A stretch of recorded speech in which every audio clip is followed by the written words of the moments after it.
Hi everyone, this is Andrea. I'm just doing my review of what we did today for homeschool. My son Jalen is registered as a third grader and he turned 8 in August. So he goes to the Kumon Academy for their reading program.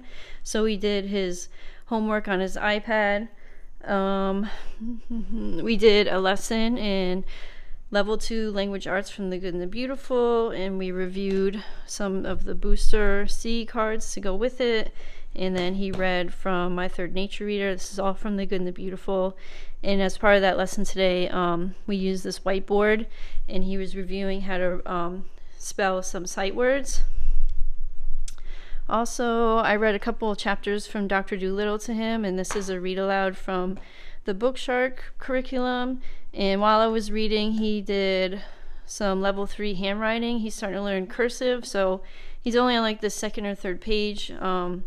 So it is a review of regular handwriting, and then so it's like more of a normal size, and then cursive now is back to like the big size until he gets used to it. And the way they have it is there's like a color code, so you go in this order. So red, orange, yellow, green, blue. And then they have it up here too.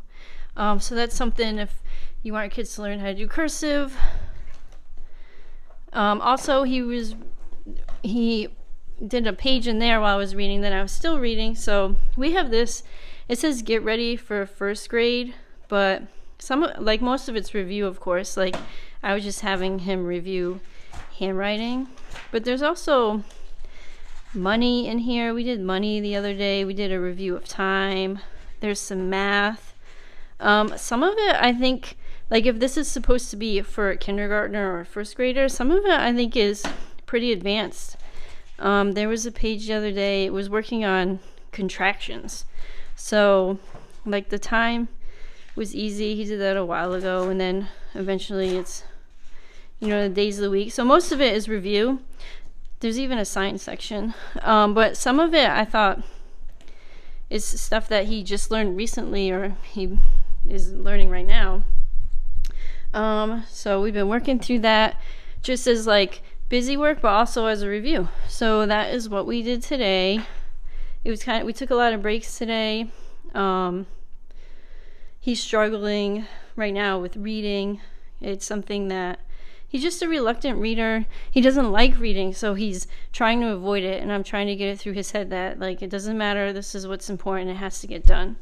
Kumon has definitely helped with that. I think maybe getting out and being around other kids, and even though when he's in Kumon, he's not, like, working with the other kids, but maybe just, like, the peer pressure or the motivation of them sitting near him and him seeing that they're doing their work, maybe that is helping him. I'm not sure. So we just continue to like move on. He is a young third grader, so I don't know if that has something to do with it, but he's resistant to reading. So I try not to push back. I try to let him go at his own pace, but sometimes, I have to be the bad guy and put a little extra pressure on him to get stuff done. Math and science is his thing. Reading and writing, not so much. Now he like when he's focused, he can read really well, and so I'm not sure if it's just a focus thing, if it's like the stories that he's reading, if they're just not like interesting to him. It is hard to kind of find things, I think, for like younger kids to read if they're real picky about what they are reading. So that's just one of our challenges that we've been dealing with for homeschool, but everything else has been pretty like easy, I guess. Let me know what you guys like. What are your challenges with homeschool, or what are some things you're worried about, like moving forward? Do you think there's going to be some barriers that you get stuck at? That's why we ended up signing up for the Kumon Academy, because I was like, maybe I'll just give us some added support, and it makes him, he has to do homework every day, so for Kumon, so he's getting an extra reading and writing and spelling every day because of that, and I have seen him doing better the last couple of months. I think we signed him up in August maybe, and we're in December now. So that's something we'll continue with in the near future. In the meantime, we're you know, we have him read to us every day. I read to him probably almost every day. And that's that. See you guys next time.